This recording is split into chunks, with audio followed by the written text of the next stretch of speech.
Hello दोस्तों, मैं विजेश कुमार आपका अपने channel NCERT for government exam में स्वागत करता हूं। दोस्तों देखिए दोस्तों, रेलवे टेक्नीशियन का एग्जाम चल रहा है दोस्तों 28 दिसंबर को फर्स्ट शिफ्ट का देखेंगे आज क्वेश्चन। देखिए दोस्तों, सबसे पहले वीडियो बनाता हूं दोस्तों, लेकिन मेरा व्यू बहुत कम आता है। वो इसलिए दोस्तों क्योंकि जो बड़े चैनल वाले हैं दोस्तों हमारे ही मटेरियल लेकर दोस्तों जल्दी से वीडियो बना देते हैं और उनका दोस्तों सब्सक्राइबर ज़्यादा है तब व्यू पहले आ जाता है। हम लोग का दोस्तों केवल 50-60 में ही रह जाता है, ठीक ना। तो ये आपके ऊपर है दोस्तों कि शेयर करते हैं कि सब्सक्राइब करते हैं कि लाइक जल्दी करते हैं कि नहीं, ठीक ना। तो ये आपके ऊपर है दोस्तों, क्योंकि सपोर्ट करना आप ही लोग के ऊपर है। तो चलिए दोस्तों देखते हैं, सबसे पहले देखते हैं कि फर्स्ट शिफ्ट का क्या क्या क्वेश्चन पूछा गया था। और दोस्तों अगर इसका पीडीएफ चाहिए दोस्तों तो आप टेलीग्राम से ज्वाइन हो जाइए, वहाँ पर पीडीएफ मैंने सभी डाल दिया है, वहाँ पर आप लेकर रिवाइज भी कर सकते हैं, ठीक है। तो चलिए दोस्तों देखते हैं कि आज कौन कौन क्वेश्चन पूछे गए थे। तो देखिए दोस्तों पहला क्वेश्चन पूछा गया था कि आकाश का रंग नीला किस कारण दिखाई देता है। तो देखिए दोस्तों इसका आंसर हो जाएगा प्रकाश के प्रकीर्णन के कारण। प्रकाश के प्रकीर्णन के कारण ही दोस्तों आकाश का रंग नीला दिखाई देता है। और प्रकाश के बारे में याद रखिएगा दोस्तों, जो प्रकाश की तरंग होती है दोस्तों वो दोहरी प्रकृति की होती है। ये एग्जाम में पूछता है कई बार, तो याद रखिएगा कि प्रकाश की प्रकृति कैसी होती है दोस्तों, तो ये दोहरी प्रकृति होती है। और देखिए दोस्तों अपवर्तन का एग्जाम्पल याद रखिएगा। देखिए अपवर्तन का एग्जाम्पल, क्योंकि इससे पहले वाले शिफ्ट में अपवर्तन से क्वेश्चन पूछा था। तो देखिए दोस्तों सूर्य का पहले दिखाई देना दोस्तों ये अपवर्तन का एग्जाम्पल है, ठीक ना। सिक्के का दोस्तों थोड़ा ऊपर दिखाई देना अपवर्तन का एग्जाम्पल है। मछली अगर रहती है दोस्तों तो मछली का पानी में अपने वास्तविक स्थान से थोड़ा हट कर दिखाई देना, ये भी क्या है दोस्तों अपवर्तन का एग्जाम्पल है। तो याद रखिएगा दोस्तों ये महत्वपूर्ण है। अगला को दोस्तों क्वेश्चन पूछा था कि मेरा गांव मेरी धरोहर, मेरा गांव मेरी धरोहर परियोजना के संबंध में निम्न में से कौन सा विकल्प सही है। तो विकल्प तो सही से नहीं मिल पाया दोस्तों, लेकिन देखिए मेरा गांव मेरी परियोजना, मेरी धरोहर परियोजना के बारे में बात कर लेते हैं दोस्तों। तो इसका शुभारंभ 27 जुलाई 2023 को दोस्तों हुआ था और किसने किया था, केंद्रीय मंत्री अमित शाह द्वारा किया गया था, ठीक ना। अमित शाह क्या है दोस्तों, वर्तमान में दोस्तों गृह मंत्री हैं, ये भी याद रखिएगा। अगला देख लेते हैं क्वेश्चन क्या पूछा था। देखिए अगला क्वेश्चन पूछा था कि निम्न में से कौन सा परजीवी पौधा है। तो देखिए दोस्तों परजीवी पौधे की बारे में बात कर लेते हैं दोस्तों। तो ये भी प्रीवियस ईयर क्वेश्चन है दोस्तों, पहले दूसरे एग्जाम में पूछ चुका है कई बार। तो परजीवी पौधे की बात कर लेते हैं। तो ये दोस्तों अमरबेल होता है। परजीवी पौधा कहते किसे हैं दोस्तों, तो देखिए दोस्तों जैसे मान लीजिए कोई भी पेड़ रहेगा दोस्तों, तो पेड़ के ऊपर जो लताएँ लग जाती है, ये लताएँ दोस्तों पेड़ से ही दोस्तों अपना भोजन यापन, अपना जीवन यापन करती हैं और पेड़ पर ही आश्रित होती हैं, ठीक ना। तो यही दोस्तों परजीवी पौधा होता है, परजीवी पौधा। अगला दे लेते हैं दोस्तों। अगला क्वेश्चन कि निम्न में से कौन सा सबसे अधिक संक्रामक रोग है, सबसे अधिक संक्रामक रोग है, ठीक ना, संक्रामक रोग है। तो ये दोस्तों आंसर हो जाएगा हेपेटाइटिस बी। देखिए दोस्तों संक्रामक रोग तो बहुत होते हैं। संक्रामक रोग मतलब कि एक दूसरे से फैलते हैं, उसे संक्रामक रोग कहते हैं, ठीक ना। छुआछूत से फैल जाए, ठीक ना, या संपर्क से फैल जाए, तो ये दोस्तों संक्रामक रोग कहलाते हैं। और सबसे ज़्यादा संक्रामक रोग दोस्तों हेपेटाइटिस बी होता है। अन्य संक्रामक रोग भी देख सकते हैं दोस्तों, चेचक, खसरा, मलेरिया, टाइफाइड।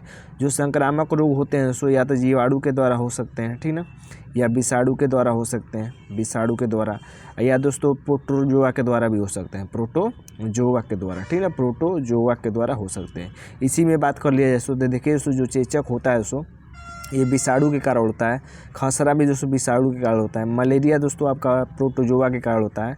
टाइफाइड दोस्तों ये बैक्टीरिया जीवाणु के द्वारा होता है, ठीक है, जीवाणु के द्वारा होता है। तो ये दोस्तों क्वेश्चन पूछा गया था संक्रामक रोगों वाला। अगला देख लेते हैं। अगला क्वेश्चन पूछा था कि प्रकाश की चाल किस माध्यम में सबसे अधिक होती है। तो देखिए दोस्तों प्रकाश की चाल की बात कर लेते हैं दोस्तों। तो प्रकाश की चाल सबसे ज़्यादा निर्वात में सबसे ज़्यादा होता है, ठीक है, निर्वात में सबसे ज़्यादा होता है। निर्वात के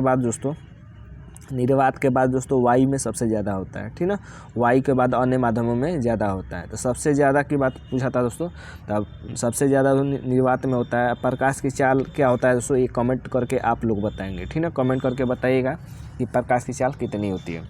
अगला देख लेते हैं दोस्तों। देखिए अगला क्वेश्चन है कि निम्न में से कौन सा कोलाइड की विशेषता नहीं है। तो देखिए दोस्तों कोलाइड विलयन आपने नाम सुना होगा, तो कोलाइड की कौन विशेषता नहीं है ये पूछा था, ठीक ना।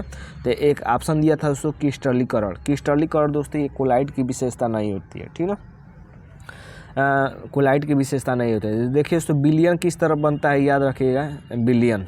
एक मिनट दोस्तों, देखिए दोस्तों बिलियन किस तरह बनता है। तो बिलियन में दोस्तों दो मात्रा होता है, एक विलेय होता है और एक विलायक होता है, विलेय प्लस विलायक। कि मिलाने से दोस्तों ये बिलियन बन जाता है। ये सूत्र भी है दोस्तों, इसको याद रखिएगा, सूत्र भी पूछ सकता है, ठीक ना। जिसमें दोस्तों विलायक की मात्रा दोस्तों कम होती है और विलय की मात्रा विलायक की मात्रा ज़्यादा होती है और विलय की मात्रा कम होती है, तो बिलियन बन जाता है, ठीक ना। तो अगला क्वेश्चन देख लेते हैं, कौन सा पूछा था। देखिए दोस्तों ये क्वेश्चन मैंने बताया था, बार बार बताता हूँ दोस्तों, जरूर फंस जाता है, ठीक ना। कल भी दोस्तों मेरे 2 वीडियो मैंने जो बनाया है दोस्तों, उसमें से 5 से 6 क्वेश्चन फंस गए थे, ठीक ना। वो वीडियो जाकर प्लेलिस्ट में देख सकते हैं अगर आपका मन हो तो, ठीक ना।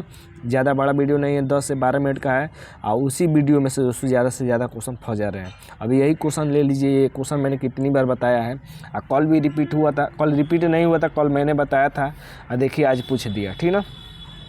तो कौन सा मुकुलन का उदाहरण है दोस्तों, ये पूछा था। तो देखिए सो मुकुलन का उदाहरण दोस्तों हाइड्रा है और ईस्ट है, दोनों है दोस्तों।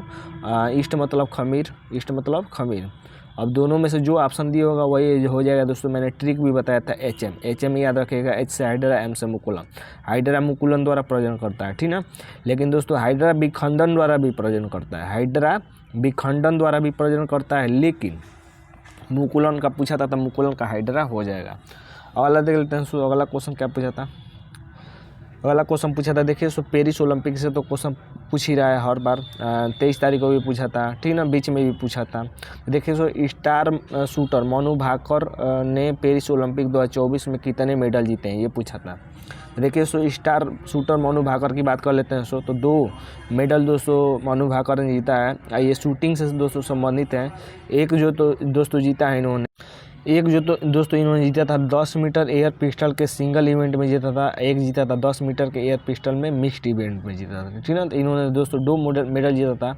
बात कर लेते हैं दोस्तों पेरिस ओलंपिक की। तो देखिए दोस्तों पेरिस ओलंपिक की बारे में याद रखें दोस्तों, ये दोस्तों पेरिस में ही हुआ था दोस्तों। इसमें पहले स्थान पर दोस्तों अमेरिका आया था, पहले स्थान पर अमेरिका आया था। और भारत की बात कर लेते हैं दोस्तों, तो भारत दोस्तों 71वें नंबर पर आया था, भारत 71वें नंबर पर जीता। बता रहा हूँ उससे बाहर नहीं पूछेगा, ठीक ना। भारत 71 नंबर पर आया था दोस्तों। और दोस्तों भारत ने दोस्तों 6 मेडल जीते थे, जिसमें से दोस्तों स्वर्ण एक भी नहीं था, स्वर्ण दोस्तों शून्य, यानी स्वर्ण एक भी नहीं जीता था दोस्तों। और एक दोस्तों रजत जीता था, रजत मतलब सिल्वर। और दोस्तों 5 ब्रॉन्ज जीती था, 5 ब्रॉन्ज जीता था, ठीक ना, 5 ब्रॉन्ज याद रखिएगा, महत्वपूर्ण है। अगला बात कर लेते हैं दोस्तों, देखिए बात कर लेते हैं दोस्तों, ये पूछा था दोस्तों आपका 23 तारीख को कि कौन दोस्तों पेरिस ओलंपिक में कौन दोस्तों कुश्ती से संबंधित है, कुश्ती से के खिलाड़ी हैं। तो अमन सहरावत हो जाएगा दोस्तों, अमन सहरावत दोस्तों ये कुश्ती के खिलाड़ी हैं दोस्तों। ये दोस्तों कहाँ से जीता था इन्होंने दोस्तों, कौन सा जीता था, कहाँ से जीता था, ठीक ना। रजत जो दोस्तों एक आया है, एक रजत और 5 कांसे। तो रजत कौन किसने जीता था दोस्तों, पेरिस ओलंपिक में, तो ये भी याद रखेगा। तो रजत जीतने वाले हैं दोस्तों नीरज चोपड़ा ने दोस्तों रजत जीता था, ठीक ना, नीरज चोपड़ा ने रजत जीता था। चलिए अगला देख लेते हैं क्वेश्चन दोस्तों। अगला क्वेश्चन है कि गर्मियों में लोग अपनी छत खुले स्थान पर जल क्यों रखते हैं। तो देखिए दोस्तों गर्मियों में लोग खुले स्थान पर जल क्यों रखते हैं, ये पूछा था, ठीक ना। तो देखिए दोस्तों क्योंकि पानी वाष्पित होता है, क्या होता है, गर्मियों के दिन में पानी वाष्पित होता है और ऊष्मा फर्श और छत से लेता है और ठंडा कर देता है, छत को क्या कर देता है, ठंडा कर देता है, जिससे हम लोग को गर्मी क्या लगती है, गर्मी कम लगती है, ठीक ना। तो ये क्वेश्चन एक पूछा था। अगला देख लेते हैं, देखिए अगला क्वेश्चन पूछा था कि जीओ में, देखिए जीओ इस तरह लिखा गया है, जीओ इस तरह रहेगा, ठीक ना। जीओ में कोशिकाओं को अंदर ले जाने से कौन रोकता है।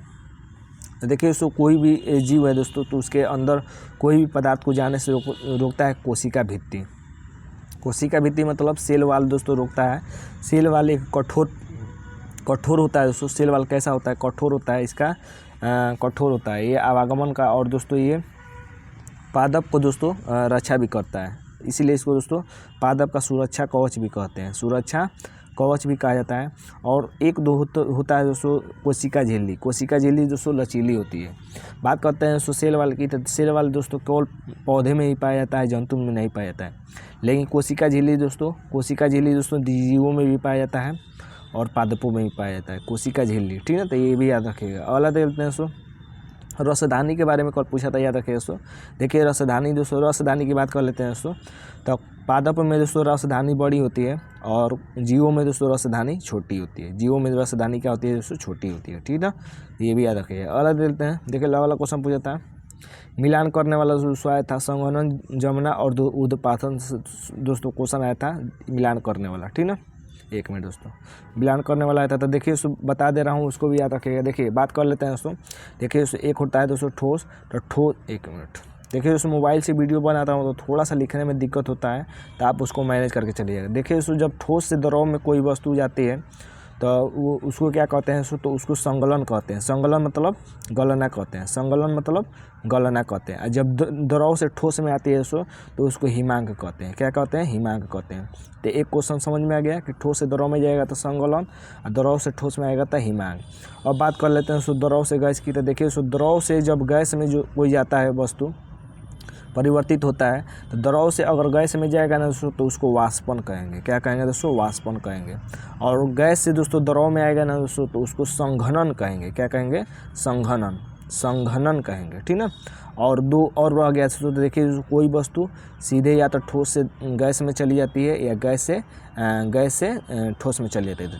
ठोस से अगर गैस में जाएगा दोस्तों तो उसको कहते हैं दोस्तों ऊर्ध्वपातन कहते हैं। क्या कहते हैं? ऊर्ध्वपातन कहते हैं। गैस से ठोस में आ जाएगा दोस्तों तो इसको दोस्तों निक्षेपण कहते हैं। क्या कहते हैं? निक्षेपण कहते हैं। तो ये दोस्तों क्वेश्चन पूछा था आज के शिफ्ट में। अगला देख लेते हैं दोस्तों। देखिए पी का सूत्र पूछा था दोस्तों, तो देखिए पी इजकल टू, सूत्र बता दे रहा हूँ, P is equal to V I होता है, P is equal to V square बटा आर होता है, ठीक ना। पी इजकल टू दोस्तों, और यहाँ पर रख देंगे वी इजकल टू आई आता है, आई स्क्वायर बटा आर, आई स्क्वायर आर हो जाएगा, आई स्क्वायर आर हो जाएगा, ठीक ना। P is equal to W by T होता है, डब्ल्यू बाई टी होता है, ठीक ना। तो अब देखिए कि कौन क्वेश्चन पूछा था, अब मालूम नहीं चल पाया, ठीक ना। परियोजना से परियोजना से क्वेश्चन पूछा था, परियोजना जो कि नहीं मिल पाया। गति ऊर्जा से सूत्र पूछा था, क्वेश्चन पूछा था दोस्तों। तो गति ऊर्जा का सूत्र क्या होता है दोस्तों? हाफ एम वी स्क्वायर होता है, हाफ एम वी स्क्वायर। और स्थिति ऊर्जा यानी पोटेंशियल एनर्जी भी याद रखिएगा। स्थिति ऊर्जा का सूत्र दोस्तों एम जी एच होता है। और दोस्तों गतिज ऊर्जा यानी पोटेंशियल एनर्जी और काइनेटिक एनर्जी, एक मिनट दोस्तों, पोटेंशियल एनर्जी और काइनेटिक एनर्जी मिलकर ही दोस्तों गतिज ऊर्जा का निर्माण करते हैं, ठीक ना। देखिए दोस्तों मोबाइल से वीडियो बनाता हूं तो थोड़ा सा दिक्कत होता है, लेकिन आप सपोर्ट करेंगे तो मैं आपके लिए तत्पर रहूँगा हमेशा। तो उम्मीद करते हैं दोस्तों कि वीडियो अच्छा लगा दोस्तों, चैनल को लाइक सब्सक्राइब जरूर करिएगा। आज के लिए बस इतना है दोस्तों, धन्यवाद दोस्तों।